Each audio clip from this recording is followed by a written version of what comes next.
नमस्कार, मैं doctor Nitesh, medical oncologist, hope and heal cancer hospital Siliguri.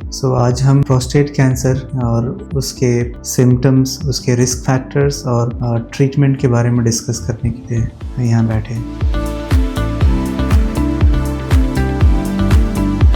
Prostate cancer पुरुषों में पाए जाने वाले कैंसर्स में सबसे कॉमन कैंसर्स में से एक है। लंग कैंसर के बाद प्रोस्टेट कैंसर दूसरे स्थान पर आता है दुनिया भर में पुरुषों में पाए जाने वाले कैंसर्स में। भारत में भी ये काफ़ी कॉमन है पुरुषों में। ये तीसरे व चौथे पायदान पर आता है सबसे कॉमन कैंसर्स में। इवन डेवलप्ड कंट्रीज़ में जैसे अमेरिका, इंग्लैंड में ये सबसे पहले स्थान पर पहुँच चुका है। प्रोस्टेट कैंसर डेवलपिंग कंट्रीज़ का एक कॉमन कैंसर है जो कि पुरुषों को अफेक्ट करता है। प्रोस्टेट कैंसर का रिस्क फैक्टर्स अगर हम बात करें तो प्रोस्टेट कैंसर के रिस्क फैक्टर्स को हम डिवाइड कर सकते हैं मॉडिफाइबल रिस्क फैक्टर्स और non modifiable risk factors. Modifiable risk factors वो होते हैं जिसको हम अपने हैबिट से या फिर अपने एक्टिविटीज़ से चेंज कर सकते हैं और जिससे कैंसर का इंसिडेंस कम हो सकता है। नॉन मॉडिफाइबल जिसमें हम कोई चेंजेस नहीं कर सकते। नॉन मॉडिफाइबल जो रिस्क फैक्टर्स है इसमें आता है जैसे एज। जैसे जैसे हमारी उम्र बढ़ते रहती है तो कैंसर्स होने के चांसेस और ज़्यादा बढ़ते हैं। तो प्रोस्टेट कैंसर उनमें से एक कैंसर है जो कि उम्र के साथ उनके बढ़ने का रिस्क बहुत ही ज़्यादा होता है। तो ये कैंसर साधारणतः 60 साल या उससे ज़्यादा उम्र के पुरुषों को होता है। और दूसरे जो नॉन मॉडिफाइबल रिस्क फैक्टर्स उनमें से आता है फैमिली हिस्ट्री। अगर किसी के घर में प्रोस्टेट कैंसर या फिर ब्रेस्ट कैंसर या फिर पैनक्रियाटिक कैंसर, ऐसे कैंसर्स के केसेस हैं जो कि उनके और किसी रिलेटिव्स को हुए हैं उनके फैमिली में, तो उनमें ऐसे पुरुषों में प्रोस्टेट कैंसर का रिस्क थोड़ा ज़्यादा होता है।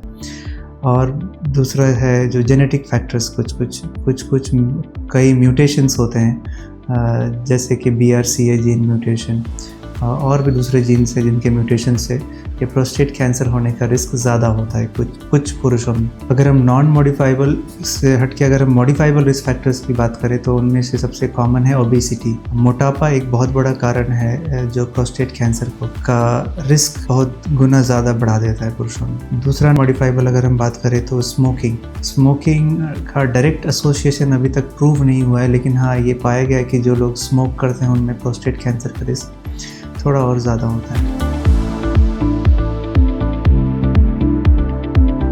अगर हम बात करें सिम्टम्स की कि पेशेंट्स हमारे पास क्या सिम्टम्स या किसी व्यक्ति को क्या सिम्टम्स होंगे जिससे उनको हमारे पास आना है या फिर कोई भी डॉक्टर के पास जाना है तो rule out prostate cancer. Symptoms depend करता है कि पेशेंट अर्ली स्टेज में है या फिर एडवांस स्टेज में है।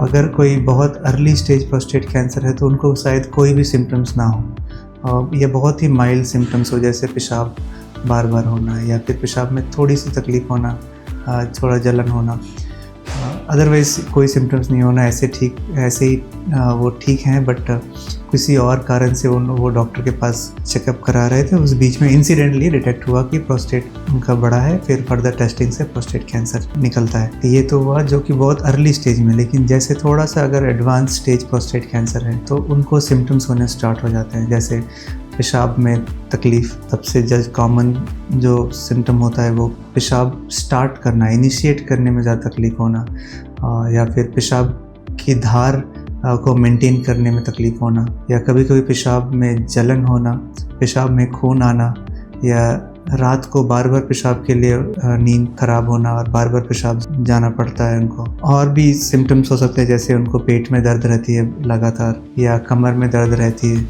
या फिर कोई कभी कभी पैथोलॉजिकल फ्रैक्चर्स बोलते हैं, मतलब कोई हड्डी टूट गई, छोटी सी ट्रिवियल ट्रॉमा से, मतलब बाथरूम में स्लिप कर गए, उससे पैर की हड्डी टूट गई। तो इन सब में हमें फिर फर्दर चेक करना होता है।